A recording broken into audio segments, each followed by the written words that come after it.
My wife and I work as a team. She works harder than I do, you know. You do become a soulmate. Grief-stricken Sharon broke down in tears. With Kelly and Jack at her side, the frail-looking 72-year-old made her way to this massive impromptu shrine to the rock legend. What happens when the Prince of Darkness delivers one final encore? Ozzy Osbourne's farewell didn't feel like the end. It felt like a revelation. As Birmingham gathered, music royalty and millions around the world watched, not just a ceremony, but an eruption of emotion. Let's journey through the moments that turned his last goodbye into legend. Ozzy passed away on July 22, 2025, at age 76. Just 17 days after his farewell concert at Villa Park in Birmingham. His final performance on July 5th, a benefit show titled Back to the Beginning, reunited Black Sabbath's original lineup and raised £140 million for charity. Despite battling Parkinson's and being unable to stand, he sang from the throne, reminding the world why he was unforgettable. A whispered vow for that night, the madness still wasn't over. On July 30th, Birmingham transformed into a living tribute as thousands lined the streets chanting, "Ozzy, Ozzy." His coffin rolled down Broad Street, pausing at the Black Sabbath Bridge in front of fans and floral dedications. A New Orleans-style brass band played Iron Man, echoing his legacy in every note.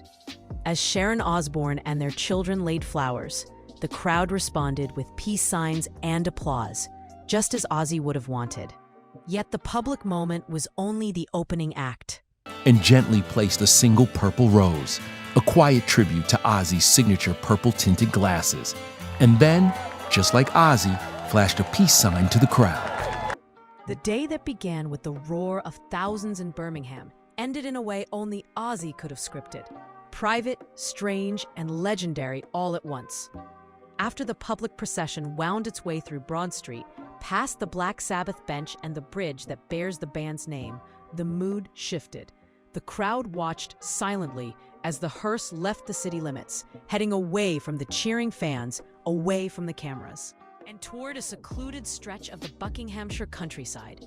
There, behind high walls and rolling green fields, was the place Ozzy called home for decades. For most, this estate was a mystery, just a dot on a map. But on that day, it became the stage for his very last performance. His family wanted this moment small, stripped down to its core, with no room for press, no flashing cameras, and no chance that the circus of fame would follow him past those gates. It was, as Sharon later said, just for us.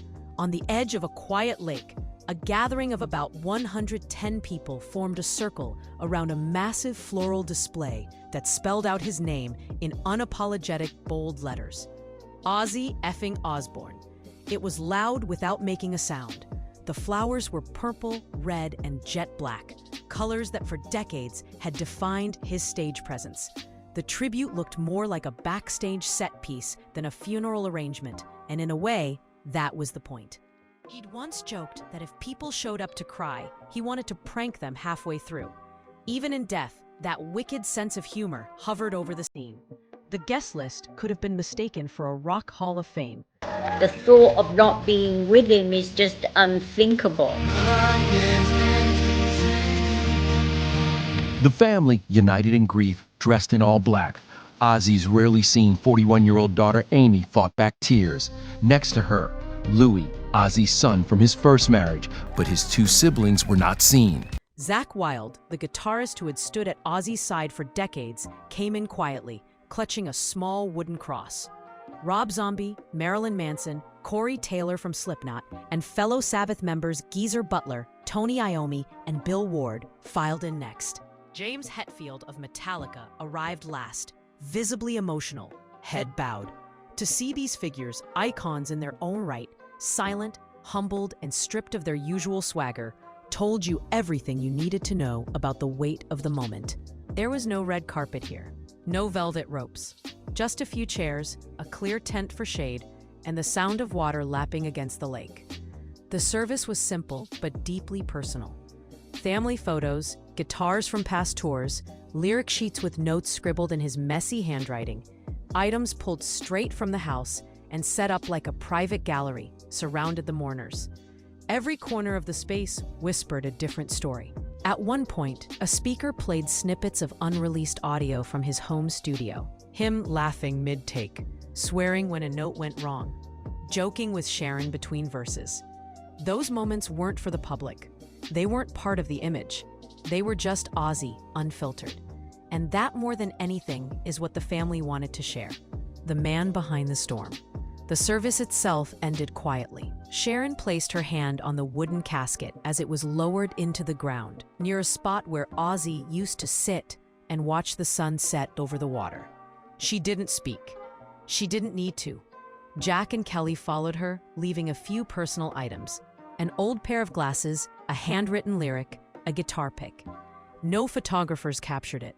No phones recorded it. For those who stood there, the silence was the show. Then, as if on cue, a soft wind rolled across the lake. The floral display rustled, the water rippled, and the quiet crowd began to clap. Not the loud, arena-filling applause Ozzy is used to, but something slower, more reverent. It was the last ovation of the day. Kelly, who wore Ozzy's trademark glasses, hugged younger brother Jack. Your dad's your best friend, right? Yeah. My dad is my best friend.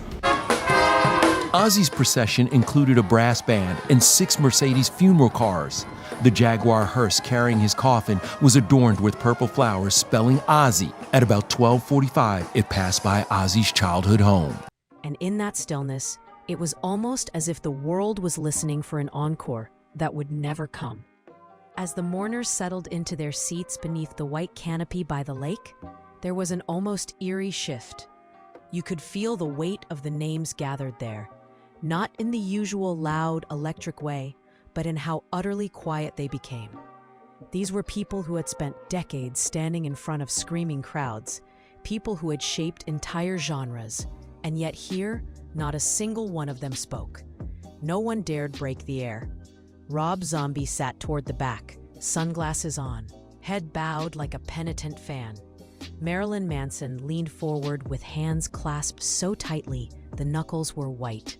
Corey Taylor, the Slipknot frontman who had grown up idolizing Ozzy, held a single black leather glove in his lap as if it were a talisman. And then there were the Titans, Geezer Butler, Tony Iommi, and Bill Ward, the men who had built Black Sabbath with him brick by brick. They stood shoulder to shoulder for the first time in years, faces drawn, eyes fixed on the casket. If anyone understood the scale of the loss, it was them. James Hetfield walked in alone, a single sheet of paper folded in his hand. When he took a seat, he didn't even glance at the gallery of memorabilia around him. He stared straight ahead. After decades of trading riffs with Ozzy, he had admitted publicly just a few days earlier that he had no idea how to say goodbye. That uncertainty clung to him now. There were others too, whose presence spoke volumes. Friends and rivals who rarely showed up anywhere without a press entourage came here without an announcement. There would be no heavy metal without Ozzy Osbourne. He felt like a family member to so many people. My audience is better than any drugs, alcohol, sex, woman, relationships. It's the best love affair of my life. It's as if I've lived 3 lives, but it's all been worth it as far as I'm concerned, and I'd do it all again tomorrow. Elton John was spotted entering quietly earlier in the day, escorted by close family. To many who glimpsed him, it felt like a full circle, the flamboyant piano legend paying his respects to the wild man of metal. Their worlds couldn't have been more different, but grief has a way of erasing lines. Even more striking were the unconfirmed attendees, names whispered but never confirmed.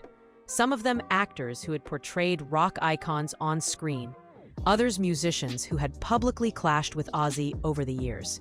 In this moment, none of that mattered. Feuds dissolved. Charts, awards, tours, egos. All of it shrank in the shadow of what this man had meant to music. What stood out most was the unity. In the world of rock, chaos and competition were the rule. But here, all that fell away. Nobody was too big to stand in silence. It was as if the world's loudest personalities had collectively decided that the only way to truly honor him was to be silent for once in their lives. Even the security staff, stationed around the perimeter of the garden, commented later that it was unlike anything they had ever witnessed. It wasn't staged, it wasn't formal, it wasn't a funeral where everyone performs grief for the cameras. This was raw, unfiltered loss, and it had reduced the loudest generation in rock to something almost sacred. That was when the music began. Not a booming entrance, but a gentle hum, almost like a breath. It floated from hidden speakers around the garden, faint, unpolished audio of Ozzy himself. Ozzy once spoke about rising from his humble roots. If it wasn't for the Beatles turning me on to music in a big way, I don't know what I would do without music. Let the madness begin! Caught mid-conversation in a studio somewhere. His gravelly voice filled the air like a ghost, casual, joking, unmistakable. Then the hum faded, and the live instruments began. From that moment on, the service no longer felt like a ceremony. It felt like a collaboration, Ozzy's presence lingering in every note, guiding those who had once played beside him. The music began so softly that, at first, it was hard to tell where it was coming from. Then, from behind the trees, 4 figures emerged carrying guitars: James Hetfield, Dave Grohl, Zakk Wylde, and Eric Clapton. There was no stage, no spotlights, no pyrotechnics, just a patch of grass, a folding chair, and a single mic stand planted in the soil like a gravestone. They didn't say a word. Instead, they tuned quietly, like old friends warming up in a garage, and started into an acoustic version of No More Tears. The usual distortion and volume were gone, replaced by something almost painfully intimate. Every string pluck sounded like a memory. By the time Hetfield's voice joined in, rough and breaking, there wasn't a dry eye in the garden.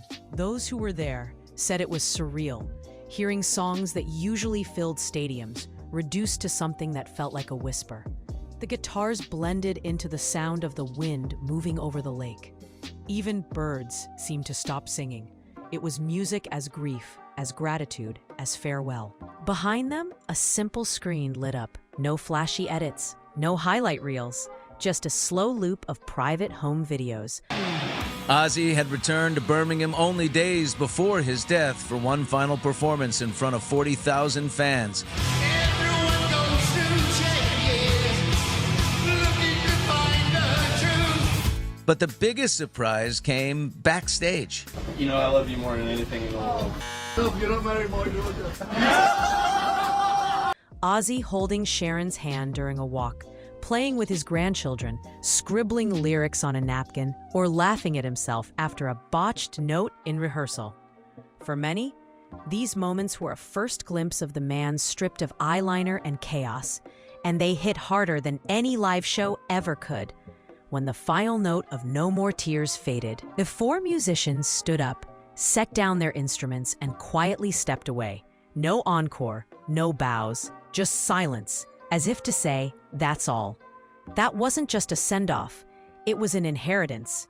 Even as the family said farewell in private, the world erupted in mourning. From Birmingham to Tokyo, landmarks dimmed their lights. Urban centers and transit screens flashed tribute messages. Buskers paused to play Crazy Train. Fans wore vintage tour shirts and carried candles in open-air memorials. In pubs across England, jukeboxes ran on loop with Sabbath tracks. Designers unveiled pieces inspired by his outrageous stage outfits, promising profits to mental health charities.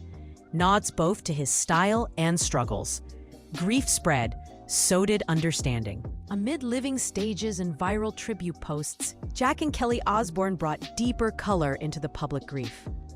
Jack recalled his dad's picky eating habits with a smile and tears. Ozzy could be tender and irritable in equal measure. Kelly shared a video clip of Ozzy urging others to seize the moment, words that now resonate like prophecy. In the silence, his voice remains. Ozzy Osbourne's farewell wasn't heavy, it roared. From a civic procession in Birmingham to a personal ceremony beside a lake, from brass bands to whispered vows, his funeral embraced both rebellion and remembrance. He didn't ask to be mourned, he asked to be celebrated, And that's exactly what happened. The world didn't just lose a rocker, it inherited a force. So here's a challenge. If you could shape your final act, how would you do it? Would it be somber, defiant, or something entirely unexpected? Ozzy didn't choose silence. He chose to go out loud. And that's the echo he left behind.